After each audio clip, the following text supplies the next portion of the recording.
श्री कृष्णा श्री कृष्णा श्री कृष्णा श्री कृष्णा। गुरुर्ब्रह्मा गुरुर्विष्णु गुरुर्देवो महेश्वरः गुरु साक्षात् परं ब्रह्म तस्मै श्री गुरवे नमः। तस्मै श्री गुरवे नमः। Paramashiva is absolute causeless independent existence beyond the limitations of cause and effect. This absolute reality has its infinite potentiality called as Shakti. These Shaktis are divided further in 5 categories. And through this the absolute expresses, and that expression is called as life. When we Hindi में बोलना है। मैं सोच रहा था कि सब लोग ऐसे रियलाइज क्यों हो गए।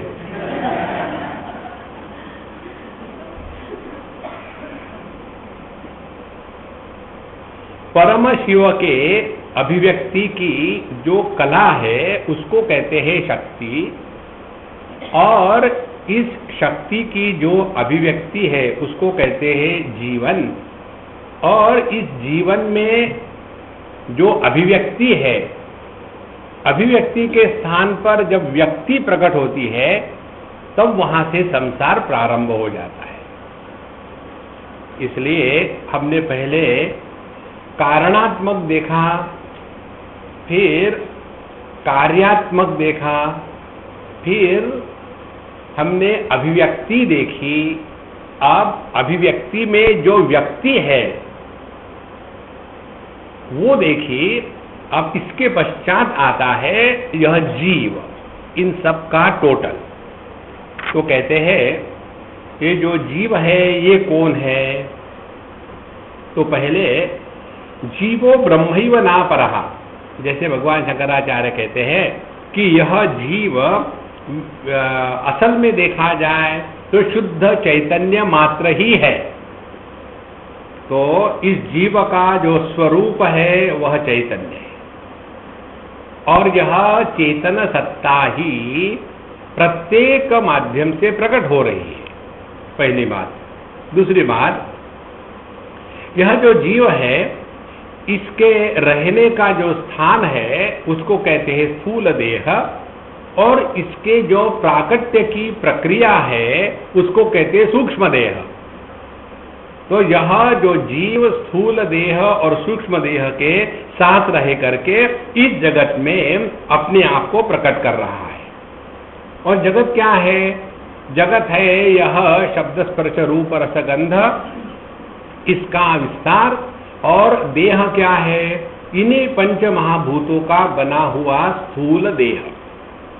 ये 2 बातें हो गई। अब तीसरी बात कहते हैं कि यह जीव इस देह में तब तक कार्यान्वित रहता है जब तक के इस देह में प्राण शक्ति का स्पंदन हो रहा है।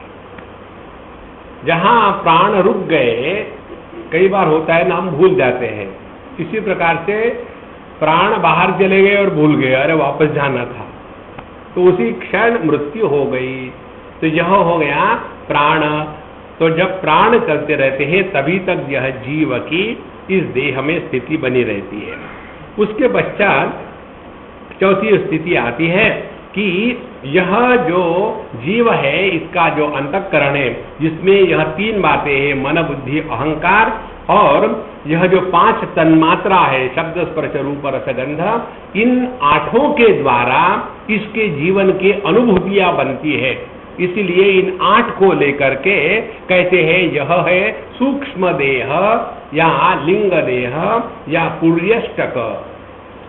भगवद गीता के 7वें अध्याय में भी ये विषय आता है। भूमिरापो नलो वायु खम मनो बुद्धिरेव च अहंकार इति यम्मे भिन्ना प्रकृति रष्टधा। यह जो अष्टधा भिन्ना प्रकृति है वही व्यक्ति को लेकर के सूक्ष्म देह कहा जाता है और समष्टि को लेकर के अष्टधा अपरा प्रकृति कही जाती है। कारण क्या है कि व्यष्टि और समष्टि यह भेद केवल कारण और कार्य के दृष्टि से है, असल में एक ही है। आगे कहते हैं प्रत्येक, और ये जो तत्व है यह वेदांत में कहा जाता है, लेकिन कहा जाता है ये समझ में नहीं आता। बहुत सूक्ष्म बात है, ध्यान से सुनना। यह इस कश्मीरी शैवाइज्म की विशेषता है। यह तत्व जो हम आपको बताने जा रहे हैं जीव के लिए, प्रत्येक जीव में एक कुंडलिनी शक्ति होती है। जैसे कुंडलिनी शक्ति की बात करो तो वेदांती खुदकने लगते हैं, है कुंडलिनी शक्ति कुछ नहीं होता। देखो, कुंडलिनी शक्ति का विस्तार से हमने डिस्कशन किया है हमारे अमृतानुभव की कमेंट्री में और विज्ञान भैरव में भी, हम आपको शॉर्ट पे बताएंगे। यह कुंडलिनी शक्ति शास्त्र के अनुसार यह 3.5 चक्कर वाली होती है और यह जो मूलाधार चक्र है वहां सुप्तावस्था में रहती है पुरुषों में, और स्त्रियों में वो 2.5 चक्कर वाली होती है। तो यह जो कुंडलिनी शक्ति है यह जब जागृत होती है तो धीरे धीरे चक्र भेदन करके अपने सहस्रार में पहुंच जाती है। वहां शिव और शक्ति इनका मिलन हो करके जो अनंत आनंद की अनुभूति होती है वही शिवजी में जीव का प्रवेश कहा जाता है। अब यह जो कुंडलिनी शक्ति है, इस कुंडलिनी शक्ति का हम 2-3 प्रकार से चिंतन करेंगे। जैसे इसमें 3 शक्तियां बताई है, इच्छा शक्ति, ज्ञान शक्ति और क्रिया शक्ति। और जो मूल 2 शक्तियां हैं चित शक्ति और आनंद शक्ति। तो परमात्मा की जो यह माया शक्ति है इसके 5 पहलू हैं, चित शक्ति, आनंद शक्ति, उसके बाद इच्छा शक्ति, फिर ज्ञान शक्ति और क्रिया शक्ति। अब इसमें से ये 3 शक्तियां हैं, उसको लेकर के कुंडलिनी की बात हम समझेंगे। जब हम अत्यंत प्रबल सिद्ध संकल्प होते हैं, प्रबल सिद्ध संकल्प माने क्या? हमारे अंतःकरण में आने वाला प्रत्येक संकल्प सिद्ध होता है। ऐसे अनेक साधु संत हैं जो कैजुअली कह देते हैं कुछ नहीं बेटा ठीक हो जाएगा, अगले बार आओगे तो लाडू पेड़े लेके आना, कैजुअली कह दिया। और वो स्त्री जो पिछले 10 साल से 12 साल से बच्चा नहीं हो रहा था, सब उनका गणित फेल होकर के बच्चा होने लग जाता है। इसको कहते हैं सिद्ध संकल्प।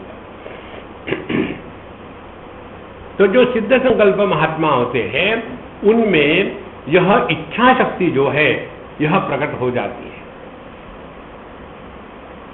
कुंडलिनी शक्ति का एक स्वरूप ये है। दूसरा स्वरूप है क्रिया शक्ति का, माने वो जो कार्य हाथ में लेते हैं वह कार्य निश्चित रूप से सफलता को प्राप्त हो जाता है। देखो, आप देखेंगे बड़े बड़े जो संकल्प प्रकल्प होते हैं, एक साधारण महात्मा का एक साधारण कहते हैं चलो हम लोग ऐसा करेंगे ये करेंगे, और वो ऐसा बढ़ता है कि समझ में नहीं आता कि ये कैसे सिद्ध हो रहा है। हमने इतने सालों से प्रयत्न किया लेकिन नहीं हुआ।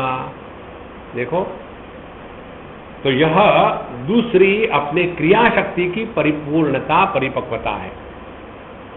उसके बाद तीसरी शक्ति है ज्ञान शक्ति। ज्ञान शक्ति का तात्पर्य है कि जब यह कुंडलिनी शक्ति ज्ञान शक्ति के रूप में प्रकट हो जाती है तब ऐसे संत महात्माओं को बिना कुछ पढ़े, बिना कुछ समझे, अपने आप ग्रंथ सामने आ गया, उनको सब समझ में आ जाता है। क्योंकि उनमें अज्ञान प्रकट हो गया है। तो यह जो कुंडलिनी शक्ति है, यह कुंडलिनी शक्ति प्रत्येक में है, लेकिन वो सुप्तावस्था में है। और जितनी भी योग साधना है, वह योग साधना इस सुप्त हमारी जो शक्ति है उसको जागृत करने में है। अभी क्या हो रहा है?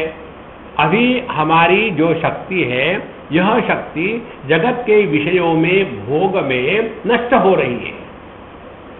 यह केवल शब्द स्पर्श रूप रसगंधम इन्हीं विषयों के पीछे दौड़ दौड़ करके अपनी जो पोटेंशियलिटी है उसको हार्वेस्ट करने के स्थान पर हम उसको डिस्ट्रॉय कर रहे हैं। इसीलिए योग शास्त्र में सबसे महत्व की बात बताते हैं कि हमें अपने पर नियंत्रण करना चाहिए। इसीलिए यम नियम आसन इत्यादि बताया गया है। तो यह जो कुंडलिनी शक्ति है, यह प्रत्येक जीव में अपने मेरुदंड के नीचे मूलाधार में यह स्थित रहती है। उसके पश्चात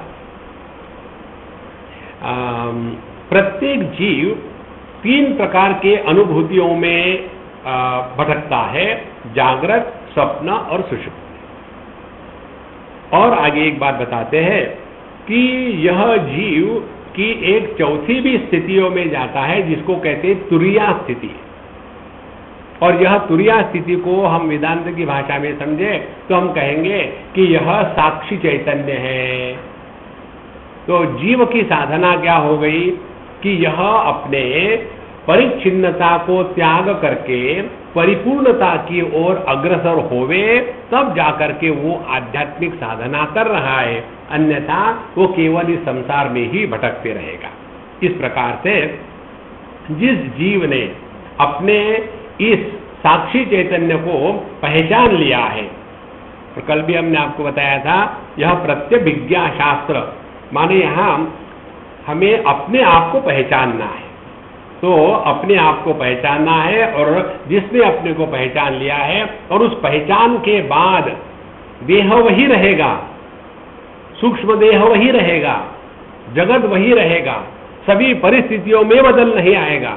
लेकिन अब इस जीव की जो परिच्छिन्न दृष्टि थी वो नष्ट होकर के परिपूर्णता को वो प्रकट करने लगेगा। ऐसे संत महात्माओं को जीवन मुक्त कहते हैं। माने वो भले देह के माध्यम से प्रकट हो रहे हो, लेकिन देह की अपूर्णता उनको स्पर्श नहीं कहती। इस प्रकार से यह जो तुरीया स्थिति है, यह अपना चिदानंद रूप शिवोहम शिवोहम शंकराचार्य जो लिखते हैं वो इसी को कहते हैं। इस प्रकार से यह जीवन मुक्ति की स्थिति जीव के जीवन में आती है योग्य प्रकार की साधना करने से। अब यदि ऐसी बात है कि सभी जीव मूलतः परम शिव ही है, तो सवाल ये है कि ये अपने आप को परिच्छिन्न क्यों मानते हैं, क्यों दुखी होते हैं, ये सवाल आता है। और इस सवाल के प्रश्न में ये नया विषय लेते हैं जिसको कहते हैं बंधन किसको कहते हैं। तो बंधन की परिभाषा यहाँ देते हैं।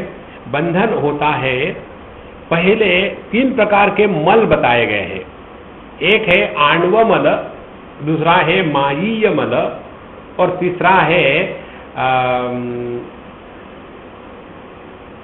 कार्म मल। आणव मल माने अणु के लिए जो मल है उसको आणव मल कहते हैं। अणु माने जीव। यह जीव कौन है?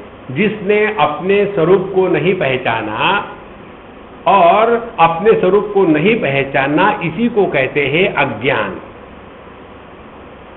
और जब हमने अपने स्वरूप को नहीं पहचाना तो क्या होगा? हम फंस जाएंगे। कहाँ फंसेंगे? मायीय मल में। मायीय मल क्या है? हम अपने देह और इंद्रिय और मन इसके माध्यम से प्रकट हो रहे हैं। तो जो जो हम इस उपाधि के माध्यम से प्रकट हो रहे हैं उसी को हम सत्य मानने लगेंगे। यह हो गया माया का मल। और फिर जब ये माया के बल में फंसे तो हमने अपने आप को अपूर्ण मान लिया और अपने आप को देह ही मान लिया, और इस अपूर्णता और देह मानने के कारण हम इच्छाएं करेंगे और कर्म में लगेंगे, और जब कर्म करेंगे तो उसमें हमारे अंतःकरण में राग द्वेष इत्यादि संस्कार वासना का संकुल निर्माण होगा, और उस कर्म के संस्कारों के कारण हम फिर कर्म में भटकते रहेंगे। इसको कहते हैं कार्म मल। वह मल जो कर्म के कारण होता है उसको कर्म कहते हैं। इसीलिए आणव मल है इच्छा शक्ति का प्राकट्य।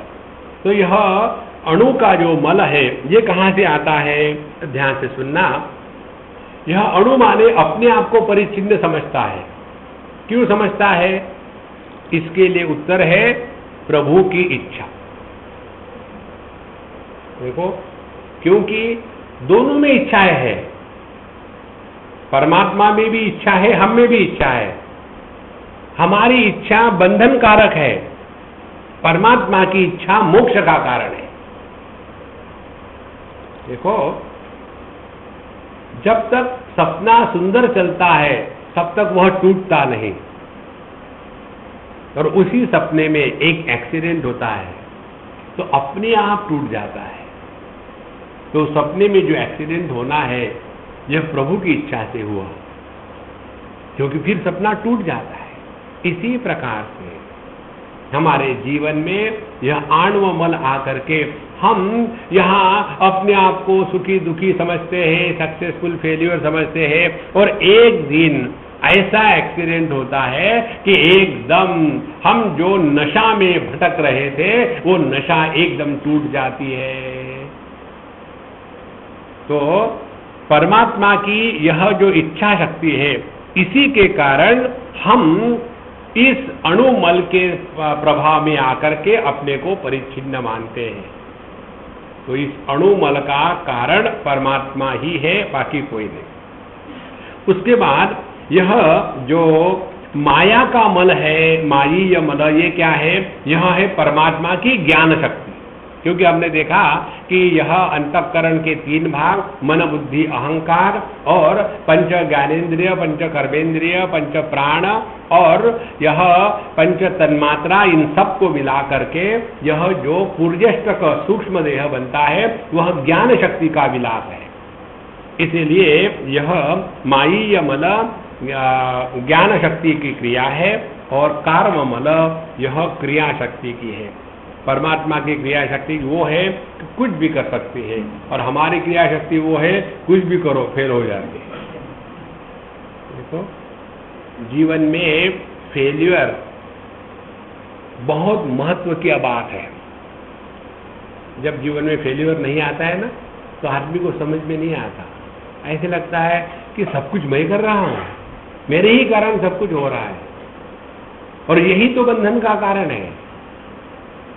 इसीलिए जब अपने जीवन में धोखा आता है, फेल्यूर आता है, तो समझ लेना प्रभु की अहेतु की कृपा हो गई है।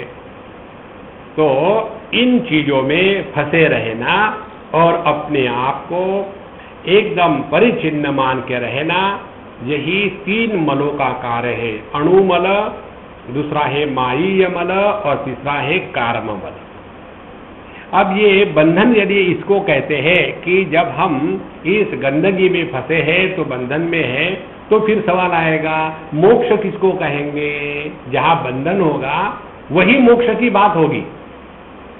देखो, एक बार हम गए थे किसी स्कूल में और हमको बोला कि स्वामी जी आप बच्चों को प्रवचन दो। तो अब जब गए तो सामने सभी एज ग्रुप के बच्चे बैठे, छोटे से KG1 KG2 से लेकर के ऐसे बैठे हैं, और धीरे धीरे फिर पहली दूसरी चौथी आठवीं नौवीं 10वीं 11वीं 12वीं के बच्चे। अब इनके सामने मैं क्या बोलूं? इधर जब देखी तो इधर जो देखी तो हाउ कैन यू टॉक? तो मैंने सोचा मैं क्या बोलूं इनसे। तो फिर मैंने खेलना शुरू कर दिया। चलो हम लोग खेलते हैं। और फिर पूछा भैया किसको चाहिए आनंद बताइए। अपना अपना हाथ ऊपर करो। सभी ने हाथ ऊपर किया। हमने कहा हाथ दीजिए। किसको नहीं चाहिए? तो एक लड़का एक लड़की, दोनों ने हाथ ऊपर किया। अरे तुम दोनों इधर आ जाओ। तो दोनों को मैंने जब बुलाया सब घबरा गए, पता नहीं हमसे गलती हो गई क्या, सबको तो कुछ नहीं कहा, हमको ही कह रहे हैं।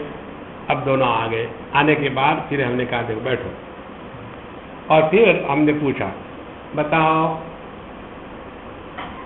खाना किसको चाहिए होता है? जो भूखा है, ठीक है ना? हाँ स्वामी जी, वेरी गुड। फिर पानी किसको चाहिए होता है? जो प्यासा है, ठीक है ना? हाँ। तो आनंद किसको चाहिए होता है? जो दुखी है, ठीक है ना? हाँ। तो आप सब लोग दुखी हो और ये दोनों बेटे एकदम खुश है। देखो प्रभु, बंधन ही मोक्ष को जन्म देता है। और बंधन क्या है? हमने ही कल्पना कर ली है। कोई हमसे प्यार करता है, हमने ही कल्पना कर ली है। कोई हमसे द्वेष करता है। देखो यही की बात है बंबई की। अब पता नहीं कहाँ गए वो दोनों। एक लड़का और एक लड़की, दोनों आ गए मेरे पास। पहले लड़की आई, मैंने स्वामी जी मैं इस लड़के को बचपन से जानती हूँ, हम जब छोटे थे तब से साथ साथ खेलते थे, हमने सब कुछ पिक्चर देखना, घूमना, पिकनिक करना, सब कुछ हमने साथ साथ किया। अब हम बड़े हो गए। मैंने उसको कहा कि हम शादी करेंगे, उसने ना कह दिया। मैं तो एकदम अब मरने को सोच रही हूँ। हमने कहा बाहर जाके मरना, यहाँ मत मरना।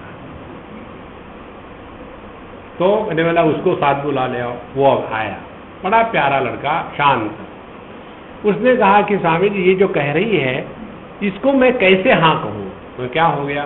बोले इसको मैंने हमेशा अपनी बहन की दृष्टि से देखा है। अब इस लड़की ने उसको पति की दृष्टि से देखा। बचपन से भले साथ रहे हो, लेकिन उस लड़के ने इसको हमेशा बहन की दृष्टि से देखा है। तो वो उसके साथ शादी करने की कैसी सोच सकता है? Unless she is Cleopatra. देखो ना, क्लियोपाट्रा ने अपने भाई के साथ शादी करी थी ना, क्योंकि उसको क्वीन बनना था। तो हम ही कल्पना करते हैं कि हम दुखी हैं। अब आप यदि कल्पना से दुखी हो तो कल्पना करो कि हम सुखी हैं, और जब कल्पना के परे चले जाओ तो ना सुख है ना दुख है। इसीलिए बंधन में हमने ही अपने आप को मान लिया है कि हम अपूर्ण है। क्यों माना है? इसका कोई कारण नहीं, ऐसे ही मान लिया है। फिर उस अपूर्णता के कारण फिर हम अपने को पूर्ण करने की जो इच्छा प्रकट करते हैं वही है काम। और जहां काम हम पर प्रभावित हो जाता है तब हम कर्म में लग जाते हैं। तो अविद्या काम कर्म जो वेदांत में यह हृदय ग्रंथि कही गई है वही बात यहां कही है, कहीं भेद नहीं है। लेकिन आप देखेंगे ये दोनों प्रकार के जो सिद्धांत बताने वाले हैं, शांकर वेदांत को पढ़ाने वाले कहेंगे कश्मीरी शैवाइज्म में बकवास है, और ये कहेंगे कि शंकर वेदांत में बकवास है। दोनों ही मस्त है, कहीं गलती नहीं है। तो फिर मोक्ष क्या है? तो मोक्ष कहते मोक्षो ही नाम नैवान्य स्वरूप प्रथनम ही तत्। मोक्ष माने अपने असलियत को पहचान करके उसी में निष्ठावान रहना, उसी को मोक्ष कहते हैं। तो जब हम अपने आप को देह मानेंगे तो हम बंधन में है, क्योंकि देह में परिवर्तन होगा और हम परिवर्तन नहीं चाहते। फिर हम अपने आप को प्राण मानेंगे तो बंधन है, हम अपने आप को मन मानेंगे तो बंधन है। माने जब हमने अपने आप को उपाधि युक्त माना है तो बंधन है। तो मोक्ष क्या हो गया? मोक्ष हो गया अपने उपाधि के द्वारा प्रभावित न हो करके अपने स्वरूप में निष्ठा प्राप्त करना, इसी को मोक्ष कहते हैं। और यह मोक्ष केवल अपने आप को पहचानने में है।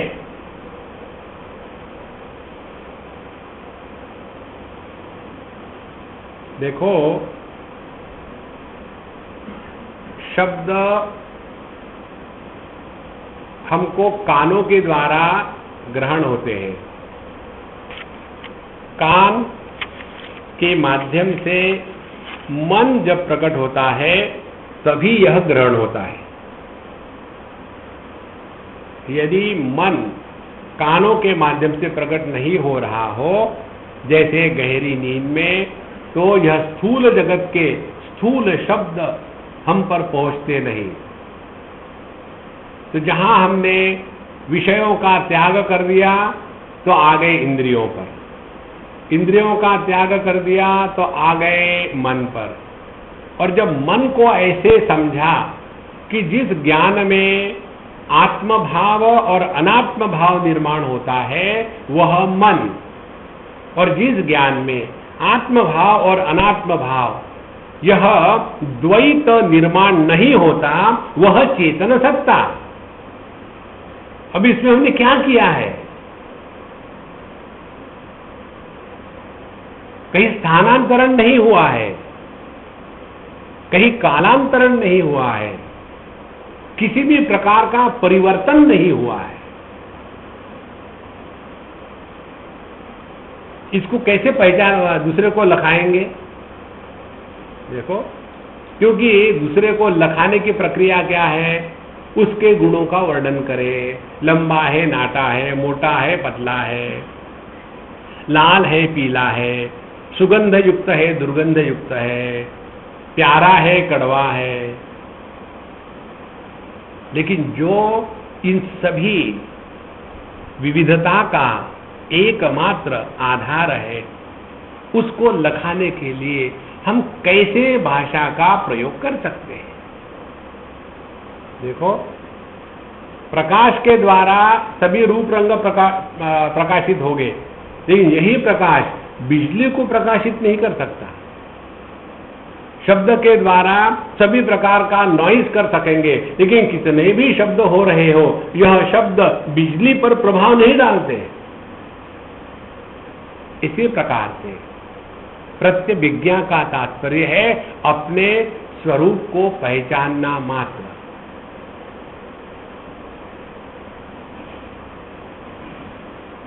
यह प्राप्ति नहीं है,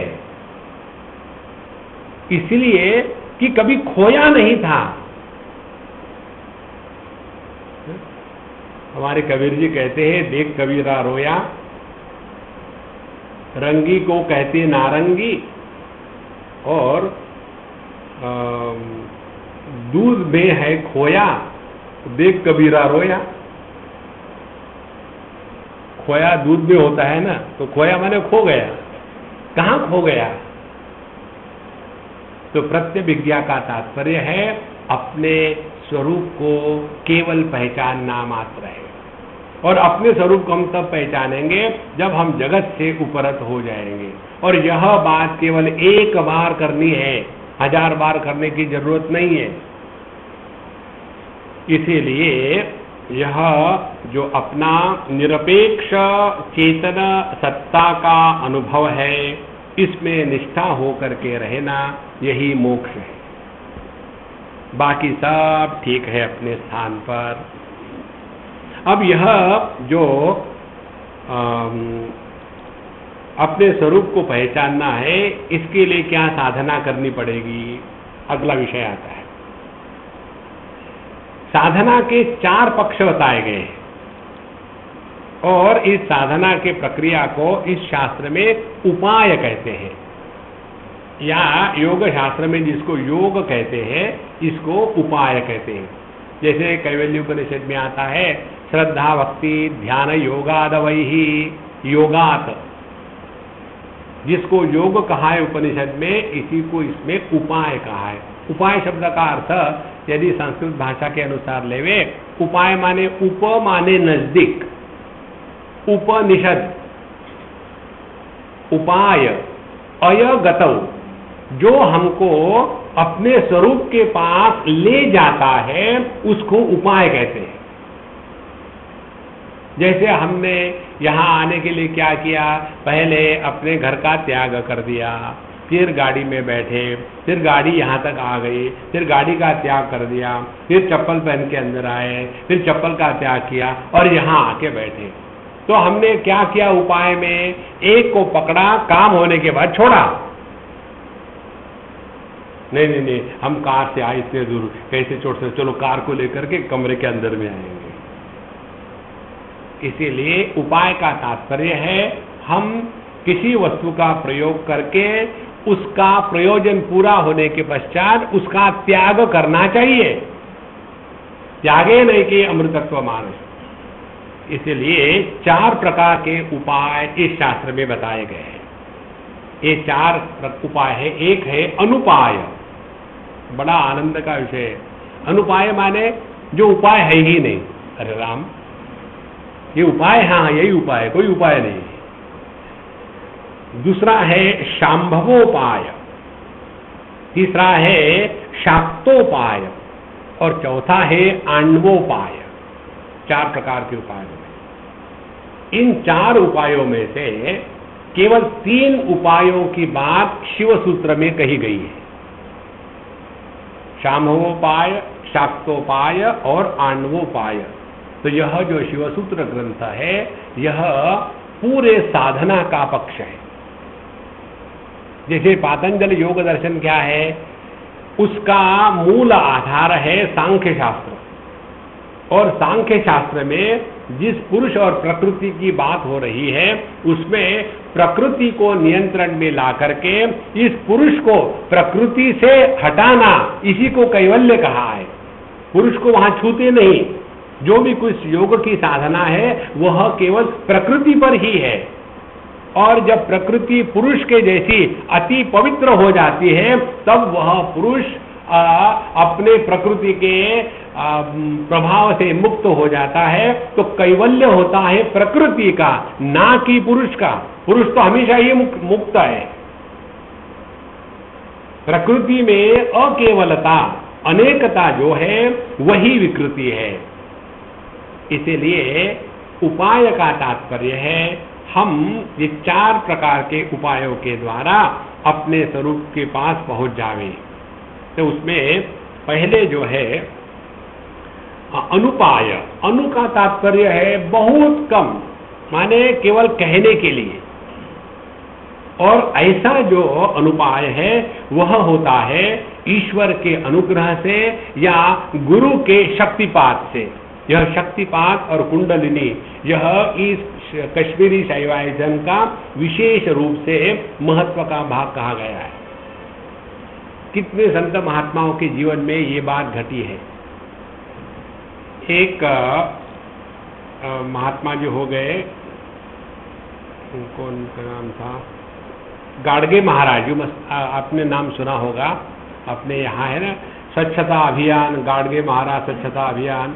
उनके चरित्र को हमने पढ़ा कई साल पहले, तो उसमें ये बात हमने पढ़ी। वो एक किसी छोटे से गांव में एक सेठ जी के दुकान में काम करने वाले थे, और सेठ जी की किराने की दुकान थी। और एक बार, उस पुस्तक के अनुसार हम आपको बता रहे हैं, एक बार शिरडी साईं बाबा वहां गए मांगने के लिए कुछ, और उस सेठ जी ने गुस्सा करके गाली करके उसको हटा दिया। चलो भागो यहाँ से, खामो खाम के फकीर इकट्ठे हो जाते हैं। तो वो चले गए। अब ये तो वहां नौकर रहे, ये कुछ कह नहीं सकते, लेकिन उनके मन में वही रहा कि नहीं, उनको कुछ देना चाहिए था। उसके पश्चात ये घर गए शाम को, दुकानदारी बंद होने के पश्चात फिर उन्होंने कुछ बनाया और उसको लेके निकले ढूंढने के लिए कि उस फकीर को जाकर के मैं दे दूं। उस समय नहीं दे पाया। तो वो ढूंढ रहे। उसके पश्चात वो कथाकार लिखते हैं कि वो उनको मिले, और फिर उसके बाद 3-4 दिन तक, 8 दिन तक इनका कोई पता नहीं कहाँ गए, कुछ पता नहीं। शादीशुदा थे, बीवी थी, बच्चे थे, सब कुछ घरदार था। और 4-8 दिन के बाद जब वापस आए गाडगे महाराज, तब उनमें आमूलाग्र परिवर्तन हो गया। तो यह एकदम जादू की लकड़ी के जैसी जो बात है, इसको कहते हैं अनुपाय। इसके लिए जिन्होंने इसको किया है, जिन्होंने इसका अनुभव किया है, वही समझ सकते हैं, और हम जैसे लोग उसको तिरस्कार करते हैं, ये सब बकवास है। देखो, यदि ऐसी बात होती थी तो भगवान कृष्ण ने अर्जुन को टच करके क्यों नहीं ज्ञान दे दिया? देखो आर्ग्यूमेंट। यही भगवान कृष्ण ने जब मथुरा पर 18वें बार जरासंध का हमला हुआ था, तब स्वयं तो भाग गए, और वहां समुद्र में द्वारका नगरी का निर्माण करके इन सब पब्लिक को कैसे ट्रांसपोर्ट किया? Faster than the click of A mouse. सबको कहा, हे महात्माओं, आंखें बंद कर ली बंद, जो आंखें बंद नहीं करेगा वो मरेगा। अच्छे बात कर लो। और उसके बाद आंखें खोलो, तो सभी के सभी द्वारका जी में जाके पहुंचे। ये कैसे हुआ? जो ये कर सकता है, वो क्या अर्जुन को टच करके ज्ञान नहीं दे सकता था? देखो महाराज, प्रत्येक शास्त्र का अपना सिद्धांत योग्य होता है, लेकिन ये विद्यार्थियों के अधिकार के अनुसार बताया जाता है। जिस विद्यार्थी को बाल की खाल निकालने की आदत पड़ी है, उसके लिए बताएंगे कि विवेक, वैराग्य, समाधि, सड़क संपत्ति।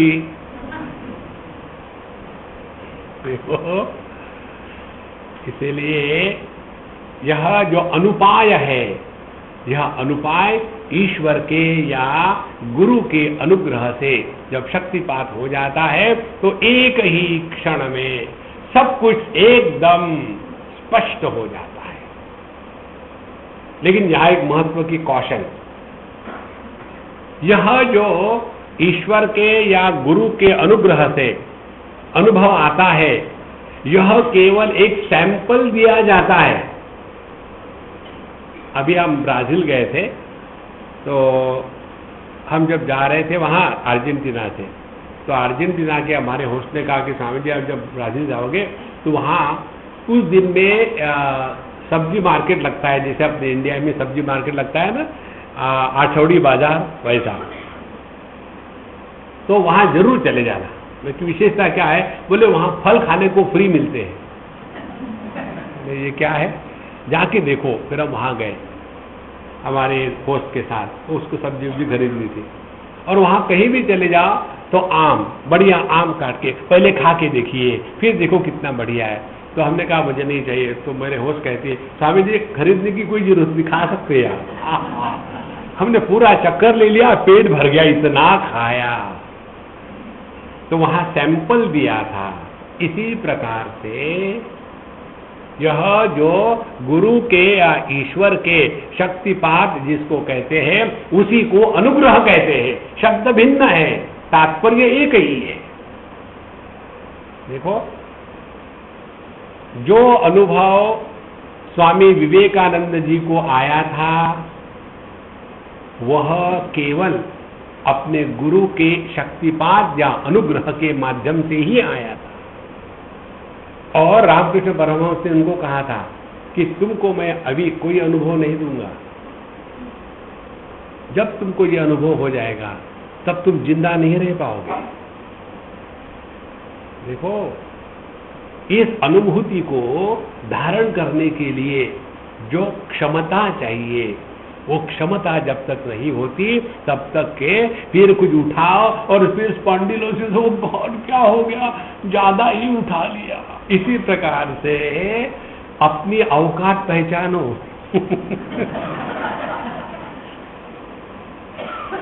देखो महात्माओं, और जब ये अनुभव भगवान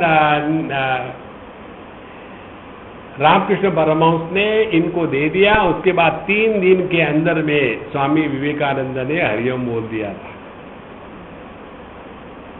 इसीलिए इसको अनुपाय कहते हैं। और ये अनुपाय किसके लिए है? उपनिषद में आता है, तद विज्ञानार्थम गुरुमेवा विगच्छेत् समित पाणि ही श्रोत्रियम ब्रह्मनिष्ठम। समित पाणि, हाथ में सूखी लकड़ी लेकर के जाना है गुरु के पास। काहे के लिए? उनकी चिता लगाने के लिए। देखो, सूखी लकड़ी को साथ में ले जाने का तात्पर्य है अब हम जगत से संपूर्ण रूप से अब उपरत हो गए हैं। अब केवल थोड़ी ही अग्नि की नजदीकी आवश्यक है। सूखी जब लकड़ी होती है, थोड़ी भी अग्नि लग जाए एकदम प्रज्वलित हो जाती है। यह प्रज्वलन की प्रक्रिया ईश्वर के अनुग्रह से या गुरु के अनुग्रह से होती है। और इस अनुग्रह को इस शास्त्र में शक्तिपात कहा है। तो चाहे अनुग्रह कहो चाहे शक्तिपात कहो, शब्द भिन्न है, तात्पर्य एक ही है। इसीलिए यह अनुपाय जो है, जब साधक एकदम उत्तम अधिकारी होता है। उत्तम अधिकारी कौन है? जिसने एक शब्द का अर्थ वही समझा जो गुरु ने कहना चाहा, तब वह उत्तम अधिकारी है। तो ऐसे उपाय को कहते हैं अनुपाय। उसके पश्चात दूसरा आता है शांभवोपाय, तीसरा आता है शाक्तोपाय और चौथा आता है आणवोपाय।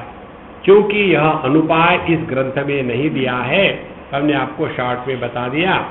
और इस अनुपाय के बारे में लिखते हैं, उपाय जालम न शिवम प्रकाशयेत् घटेन किं भाति सहस्रधीदिति विवेचयन्नित्थं मुदारदर्शनः स्वयं प्रकाशम शिवमाविशेत् क्षणात्। उपाय जालम न शिवम प्रकाशयेत्। आप कितनी भी साधना करो, साधना के द्वारा परमात्मा की प्राप्ति नहीं होती। ये आपने पहले बता दिया, अच्छा किया। हम पहले ही सोच रहे थे कि साधना करें, धन्यवाद। इसका तात्पर्य क्या है? साधना न करें? हाँ, इसका तात्पर्य ये है, ये समझ ले, साधना करने के बाद जब हम अधिकारी हो जाते हैं और उस अधिकार को जब परमात्मा या गुरु पहचान लेते हैं, तब जाकर के उनके अनुग्रह से अनुभव प्रकट होता है। क्योंकि यह अनुभव क्या है? यह वो अनुभव है कि जिसमें अनुभव कर्ता का जन्म नहीं होता। जिस अनुभूति में अनुभव करने वाला पैदा होता है, वह मानसिक प्रत्यय है। दुख, इसका अनुभव दो प्रकार से होता है। एक, दुख के अनुभूति के साथ तादात्म्य करके मैं दुखी हूं, यह व्यक्तित्व प्रकट होना। और दूसरा, दुख के अनुभव को प्रकाशित करके दुखी को प्रकट न होने देना, यह दुख का दूसरा अनुभव है। देखो सब तो, इसीलिए जिस ज्ञान में ज्ञाता प्रकट नहीं होता, वह है शुद्ध ज्ञान। और जब ज्ञाता ही प्रकट नहीं हुआ, तो मैंने भगवान को जान लिया, तो ये जो मैं पैदा हुआ ना, इसी ने तो प्रभु को दूर भटक दिया।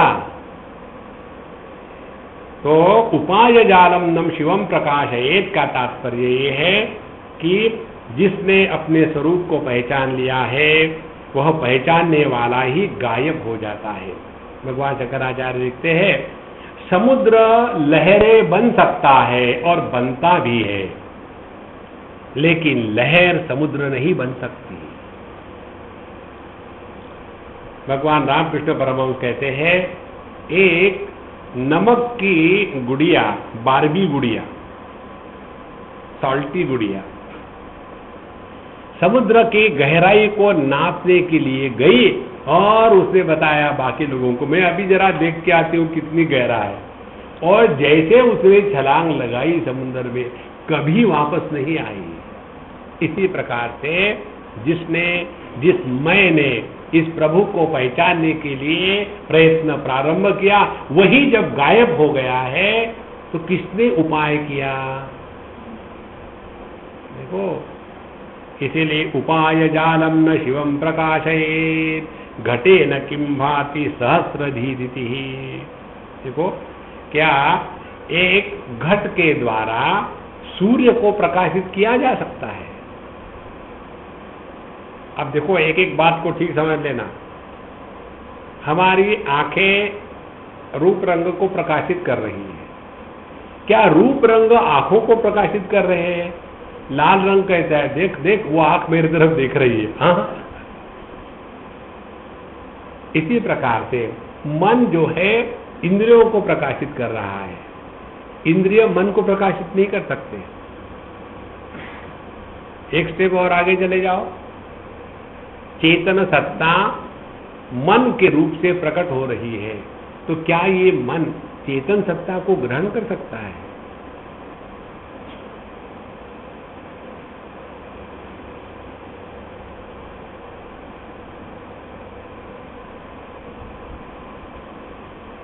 यह जो अनुभव है, जिसमें मैंने जाना, मैंने अनुभव किया, यह भाव उत्पन्न ही नहीं होता। इसको कहते हैं अनुपाय में हमारी स्थिति हो गई है। उपाय जालम न शिवम प्रकाशयेत् घटे न किम भाति सहस्रधीदिति विवेचयन् नित्यम उदार दर्शनः। इसलिए सबसे महत्व की बात है विवेचयन। इसके ऊपर में विवेचन, विवेक चिंतन करें, और यह चिंतन की प्रक्रिया हमको सभी जो विचार के प्रवाह है उनके परे ले जाएगी। यह विचार रहित अपना जो अनुभव है वही है अनुपाय।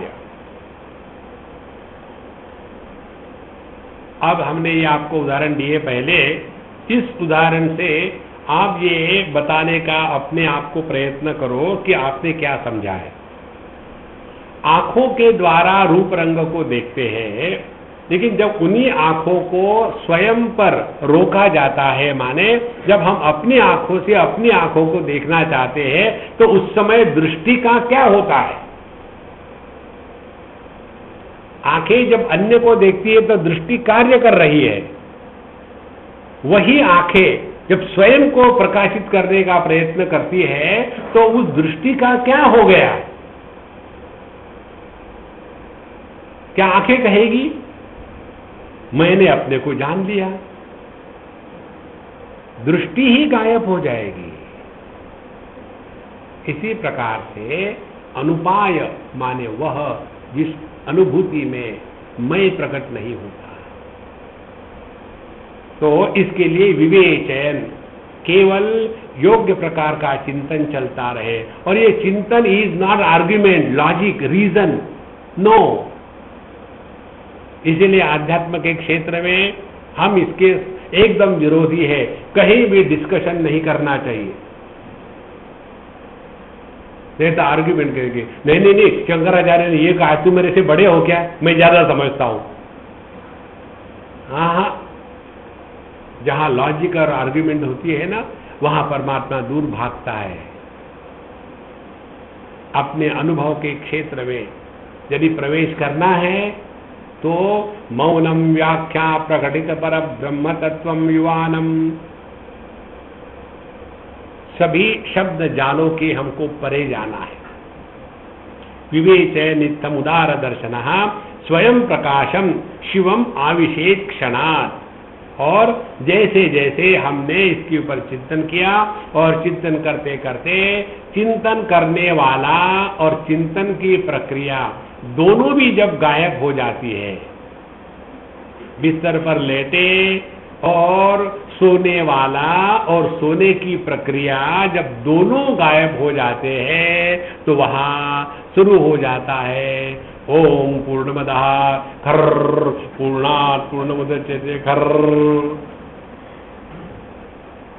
सोने की प्रक्रिया और सोने वाला जब दोनों गायब हो गए तब केवल सोना बचा है, आभूषण गायब हो गए।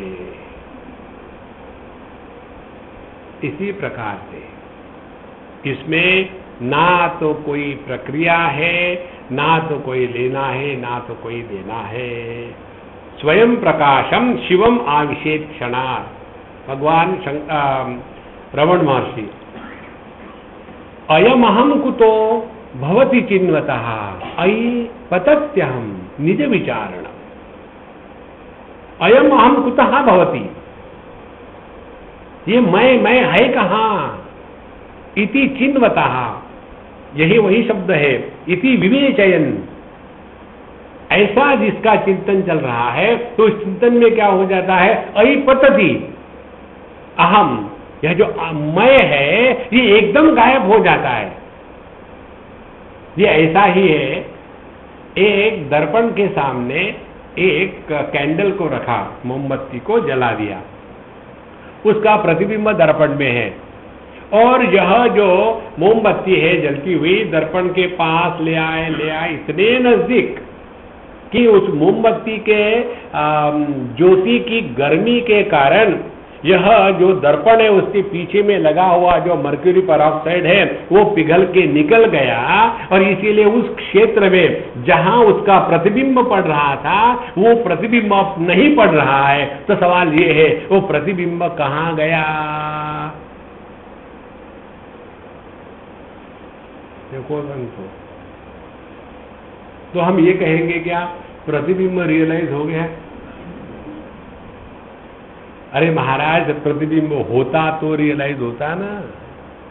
ये जीव नाम की कोई चिड़िया हो तब ना। इसीलिए यह जो अनुपाय है ये इतनी सहज प्रक्रिया है और इस सहज प्रक्रिया में चलने के लिए सभी शास्त्रों में बहुत आग्रह किया गया है। पतंजलि कहते हैं प्रयत्न शैथिल्य, अपने जीवन में सहज जिए। हमको जगत में किसी के सामने कुछ प्रूव नहीं करना है। जहां जहां दुराग्रह होता है वहां क्रोध होता है। देखो, और जो जो आदमी क्रोधी है वो अपने आप से संतुष्ट नहीं है। Whenever we are angry, we are not at peace with us. देखो, इसीलिए इसमें सहजता आ जाती है जीवन में, ना उद्धव का लेना ना माधव का देना। लेकिन जब हम ज्यादा ही किसी चीज में उलझ जाते हैं तो अनावश्यक और अपने अधिकार के क्षेत्र के परे जाकर के पार्टिसिपेट करते हैं। इस जगत में उतने ही रहो जितनी आवश्यकता है। देखो, इसलिए स्वयं प्रकाशम शिवम आविशेत क्षणात्, तब हमको पता चलेगा कि हम सबके साथ हैं लेकिन किसी के साथ नहीं है। और ऐसा जब अभ्यास चलेगा तब आप जहां भी जाओ आप हमेशा 100% उपलब्ध हो जाओगे। यही है शिव जी का प्राकट्य अपने माध्यम से, और वो ऐसा प्राकट्य है कि जिसमें मैं नहीं बचता, केवल तू ही तू, तू ही तू। इसके इतना इसका क्या कहते हैं इंट्रोडक्शन होने के पश्चात अब हम शिव सूत्र में प्रवेश करते हैं। इस शिव सूत्र में जितने अध्याय है टोटली 3 अध्याय है। पहले अध्याय में शांभवोपासना शांभवोपाय का विस्तार से वर्णन आया है, दूसरे अध्याय में शाक्तोपाय का वर्णन आया है और तीसरे अध्याय में आणवोपाय का वर्णन आया है। पहले शांभवोपाय के क्षेत्र में 22 सूत्र है, शाक्तोपाय में 10 सूत्र है और आणवोपाय में 45 सूत्र है।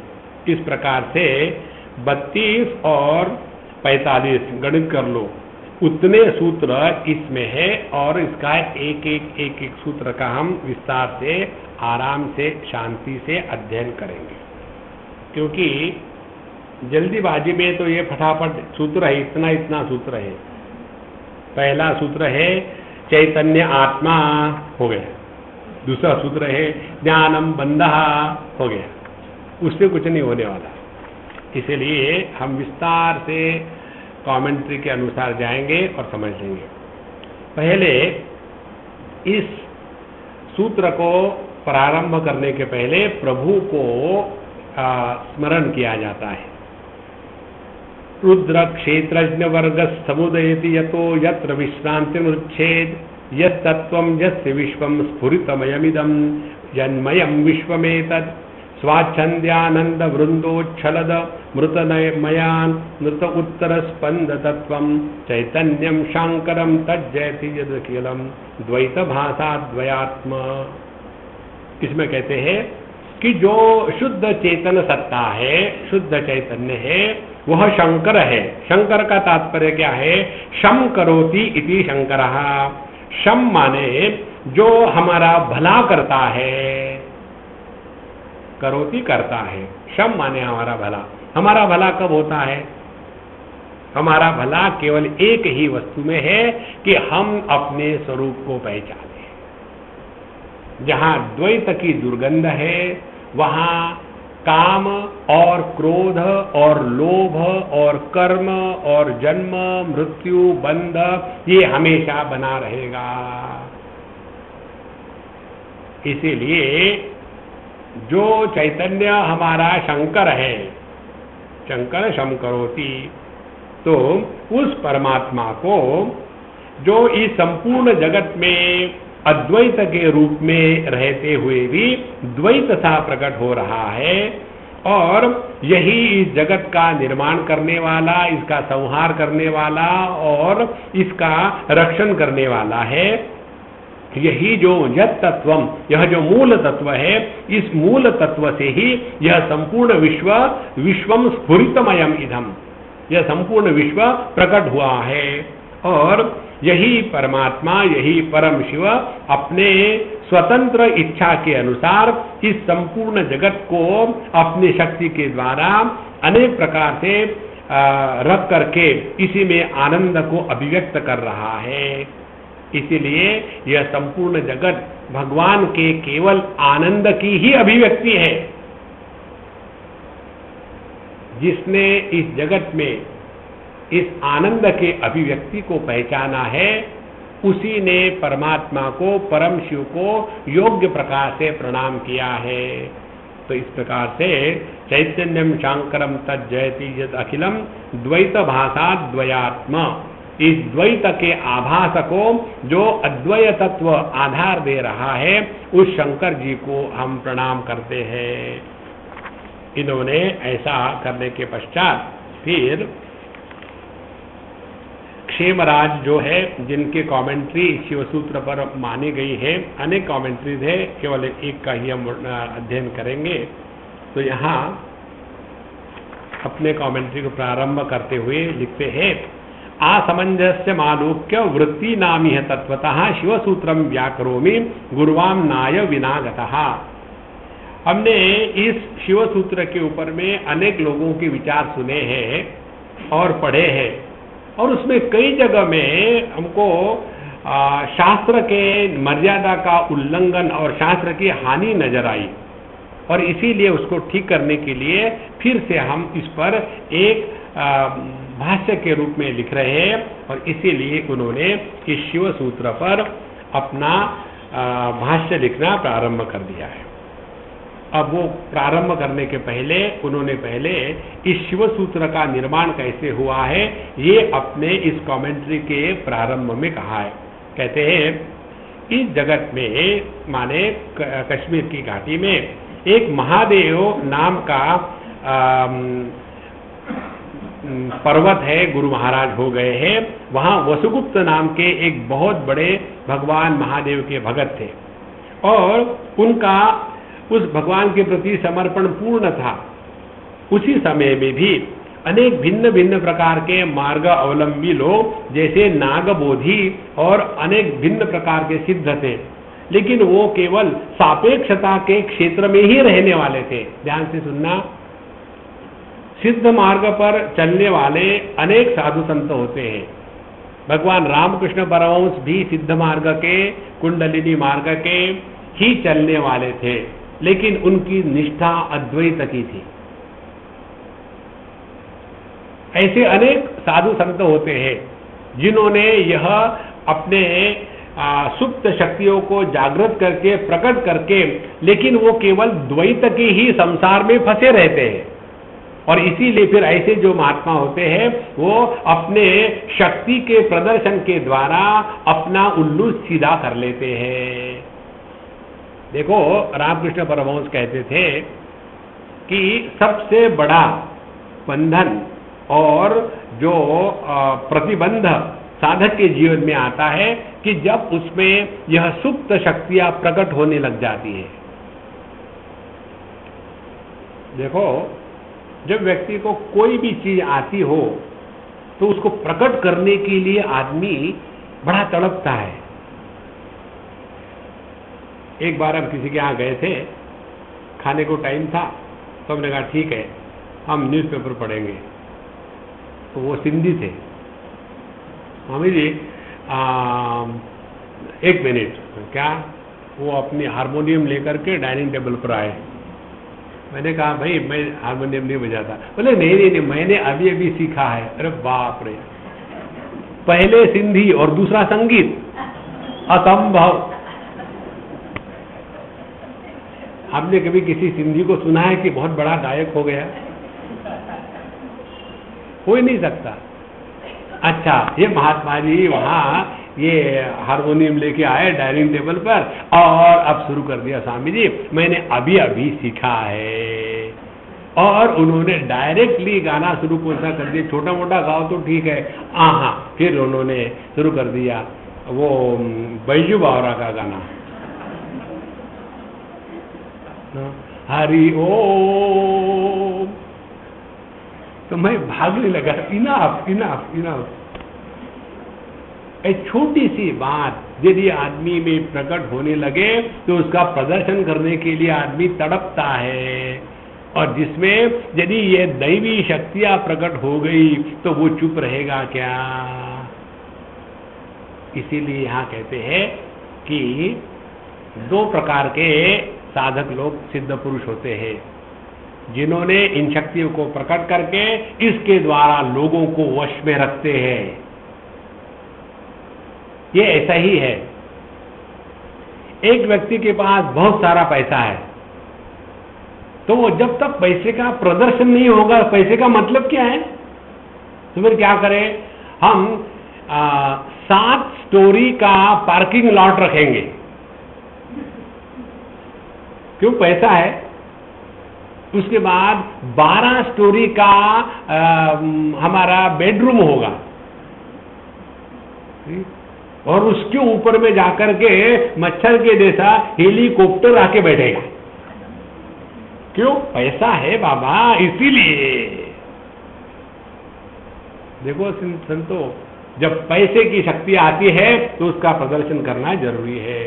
ये माताएं लोग दुनिया भर के गहने इकट्ठे करती है, काहे के लिए? शादी में किस लिए जाती है? उसी समय वो प्रदर्शन हो सकता है, ये तो कब दिखाएगी पब्लिक को? देखो, तो जो अपने पास है उसका प्रदर्शन करना है, और प्रदर्शन करके लोगों पर रुबाब जमाना है। इसी प्रकार से अब हम में शक्ति है, किसी की कमर ठीक नहीं, हाथ लगा दिया कमर ठीक है, कमर ठीक, बाबा बन गए।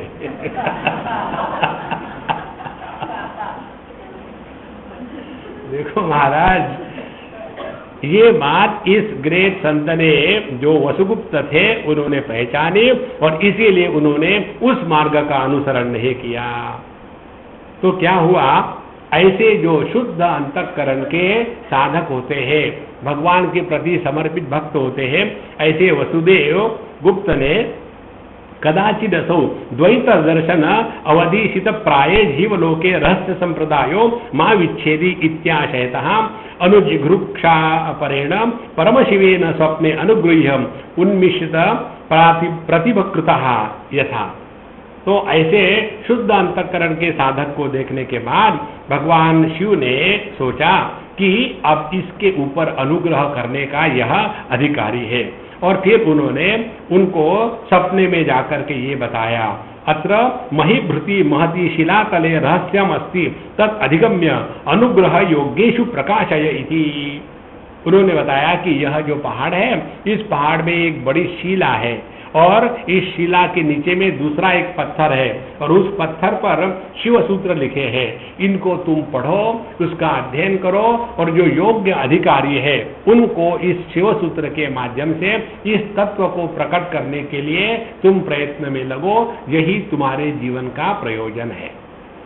और जब ये सुबह उठे और ढूंढने लगे तो उनको पत्थर दिखा, लेकिन उस पत्थर के ऊपर भी इतना बड़ा सारा रॉक ऐसा था, तो उन्होंने जैसा हाथ लगाया तो बड़ा रॉक निकल गया और वहां जमीन पर एक बड़ा पत्थर मिला, उसके ऊपर में सभी शिव सूत्र पत्थर से उसके ऊपर लिखे हुए मिले। और फिर उन्होंने प्रबुद्धश्च असौ आविश्यंता महती शिलाम करस्पर्श मात्र परिवर्तनतः, केवल उन्होंने करस्पर्श मात्र, केवल हाथ के स्पर्श मात्र से इतनी बड़ी शिला हट गई और उन्होंने जो संवाद अपने सपने में सुना था उसके अनुसार ही इस शिव सूत्र को उन्होंने प्राप्त किया। और फिर उन्होंने अपने जो सत्शिष्य थे, जैसे कलट भट्ट इत्यादि, इन सभी शिष्यों को और स्पंदकारिका इत्यादि के द्वारा उन्होंने इस स्पंद सूत्र को भी उन्होंने सबको दिया।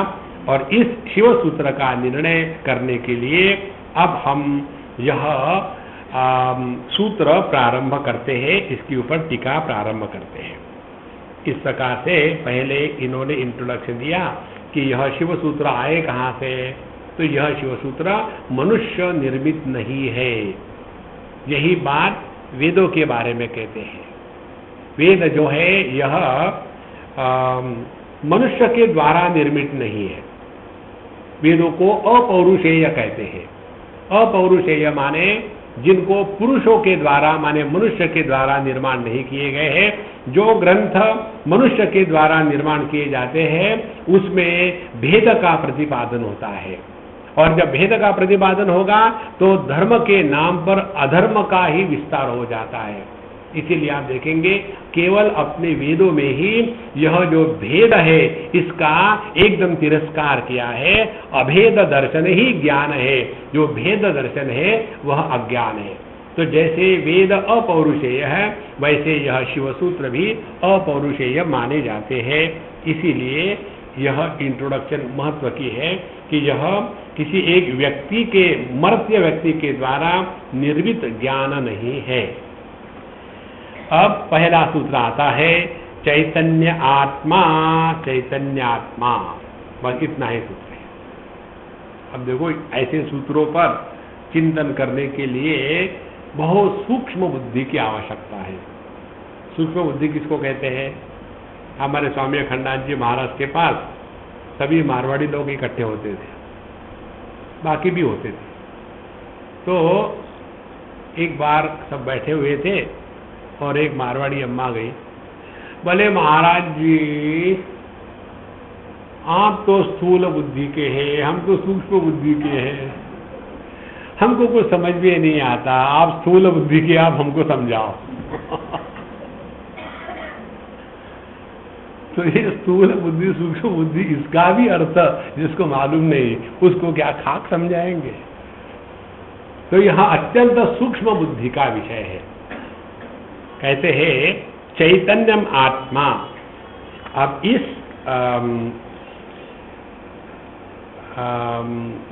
सूत्र की परिभाषा करते समय एक दो महत्व की बात समझ लेनी है कि चैतन्यम माने जो शुद्ध चेतन सत्ता है वही आत्मा है। तो इसमें क्या खास बताया? अपने पंचदशी का हम लोगों ने यहाँ अध्ययन किया है। वहां आत्मा का अर्थ कितने भिन्न भिन्न प्रकार से लोग पहचानते हैं। देखो एक कहता है कि मेरा धन लुट गया तो मैं मर गया, उसके लिए धन ही आत्मा है। दूसरा कहता है कि मेरा लड़का बीमार हो गया तो मैं बीमार हो गया, उसके लिए पुत्र इत्यादि ही आत्मा है। तीसरा कहता है देह बीमार हो गया तो मैं बीमार हो गया, उसके लिए देह आत्मा है। जिसको चौथा है जो अपने भूख प्यास को लेकर ही जिंदा रहता है, उसके लिए प्राणमय कोश आत्मा है। जो हमेशा सुख दुख की अनुभूतियों की बात करते रहता है, उसके लिए मन ही आत्मा है। पांचवा है जो चाहता है कि मैंने ये किया, मैंने वो किया, कर्तृत्व आत्मा, वह विज्ञानमय कोश को आत्मा समझता है। छठवा है जो भोगवादी है, वो केवल सुख दुख और मजा आई मजा नहीं आई ये कह करके आनंदमय कोश को आत्मा कहता है। तो ये इतने सारे CH आत्मा है, सब छोटे छोटे आत्मा। CH माने छोटा। तो चैतन्य आत्मा, जब हम आत्मा शब्द का अर्थ शुद्ध चेतन सत्ता के रूप में स्वीकार करेंगे, तभी जाकर के हमने चैतन्य को आत्मा के रूप में समझा है। अब यह जो चैतन्य आत्मा है, यह आत्मा कैसा है? इसमें जो हमने पहले इंट्रोडक्शन में पढ़ा है, इसमें यह अपने स्वतंत्रता की प्रथम शक्ति है। सर्वम परवशम दुखम, सर्वम आत्मवशम सुखम। महाभारतकार कहते हैं जहां स्वातंत्र्य है वही आनंद है, जहां परतंत्र है वहां दुख है। तो जब कहते हैं चैतन्य आत्मा, माने यह चेतन सत्ता निरपेक्ष है। पुत्र, धन, दौलत, हमारे पंचकोश, यह निरपेक्ष इनकी सत्ता नहीं है। इसलिए चैतन्य आत्मा जब कहते हैं तो पहली बात हमको समझनी है कि वह ज्ञान, वह चेतन सत्ता जो स्वतंत्र है, जो निरपेक्ष है, यह परमात्मा की स्वातंत्र्य शक्ति के युक्त अनुभूति को हमने जब स्वीकार किया है, तब इसको कहते हैं चैतन्य आत्मा। अब जब उनको स्वातंत्र्य है तो उनकी अपनी जो इच्छा है, अपना जो ज्ञान है और अपना जो कर्तृत्व है, यह अकाट्य है। इसीलिए जो गाना कहते हैं ना कि दुनिया बनाने वाले काहे को दुनिया बनाई, who are you to ask me. उनका स्वतंत्र है, कर्तुम अकर्तुम अन्यथा कर्तुम। इसीलिए चैतन्य आत्मा का तात्पर्य है जो निरपेक्ष चेतन सत्ता है वही आत्मा है, पहली स्टेप। अब जो निरपेक्ष होगा, क्या वो दो हो सकते हैं? Can there be two infinities? Infinite हमेशा एक ही होता है। एक संस्था है, उसमें एब्सोल्यूट शब्द को 4 बार प्रयोग में लाया गया है। हमको जब पहली बार उनसे मिले, इंट्रोडक्शन कराया, बोले स्वामी जी हमारे संस्था के 4 सिद्धांत हैं: absolute purity, absolute honesty, absolute unselfishness, absolute love. ये 4 को लेकर के हमारे संस्था चलती है। तो हमने कहा कि महाराज बहुत बढ़िया है, लेकिन जब सभी एब्सोल्यूट है तो एक दूसरे के रिलेटिव हो गए ना। एब्सोल्यूट तो एक ही होता है, there can not be many absolutes. इसीलिए जब कहते हैं चैतन्य आत्मा, तो इसका दूसरा अर्थ क्या हो गया? ऐसे नहीं कि मैं भी आत्मा हूं, तुम भी आत्मा हो और हम दोनों आत्मा है। हाँ, एक आत्मा में 2 की प्रतीति हो रही है उपाधि के कारण, यह उसका अर्थ है। इसको ठीक से समझ लेना संतो, हमारे कन्हैया को भूलना मत। क्षेत्रज्ञम चापि माम विद्धि सर्व क्षेत्रेषु भारत। एक ही क्षेत्रज्ञ है जो सभी देह के माध्यम से प्रकट हो रहा है। तो जो विविधता है वह उपाधि की है। लेकिन सभी उपाधियों से जो एक प्रकट हो रहा है वह चैतन्य आत्मा है। तो आत्मा का तात्पर्य देह में प्रकट होने वाला, लेकिन देह के द्वारा जो परिच्छिन्न नहीं होता, वह एकमेवा द्वितीय, यह चेतन सत्ता ही आत्मा शब्द का ठीक अर्थ है। देखो, फिर इसमें पापात्मा पुण्यात्मा, देखो घटिया आत्मा सुपीरियर आत्मा, ये सब बातें अपने आप गायब हो जाती है, क्योंकि अनेकता औपाधिक है। यह जिसने स्वीकार किया है वह उपाधि के परे जाकर ही हमेशा रहेगा। इस प्रकार से यह चैतन्य आत्मा जब हम कहते हैं तो यह केवल एकमेवा द्वितीय तत्व की ही बात हो रही है, इसमें अनेक आत्माओं की बात नहीं हो रही है। और यह जो एक आत्मा है यह स्वतंत्र है, और इसके इस शक्ति के स्वयं की इन शक्ति के द्वारा चित्त शक्ति, आनंद शक्ति, इच्छा शक्ति, ज्ञान शक्ति और क्रिया शक्ति, इसी के माध्यम से ये अनेक रूप में भले प्रकट हो रहा हो, लेकिन अनेक रूप के प्राकट्य के बाद भी इसकी जो एकत्व की स्थिति है उसमें कोई खोट नहीं आई, ऐसा यह चेतन तत्व है। इसको आत्मा कहते हैं। इसको जब हम आत्मा के रूप में पहचान लेंगे तो क्या होगा? ईशावास्यमिदं सर्वं यत्किंच जगत्याम जगत तेन त्यक्तेन भुंजीता मागधक्कस्य सिद्धनम। तो यह संपूर्ण विश्व में अनेकता में जिस एक का दर्शन होता है वही चेतन सत्ता ही आत्मा है। इसके पश्चात एक दो बातें और है, और इन चीजों को लेकर के फिर हम दूसरे सूत्र में प्रवेश करेंगे। आज के लिए इतना काफी है। ओम पूर्णमदः पूर्णमिदं पूर्णात् पूर्णमुदच्यते पूर्णस्य पूर्णमादाय पूर्णमेवावशिष्यते। ओम शांति शांति शांति। हरि ओम। श्री गुरुभ्यो नमः। हरि ओम।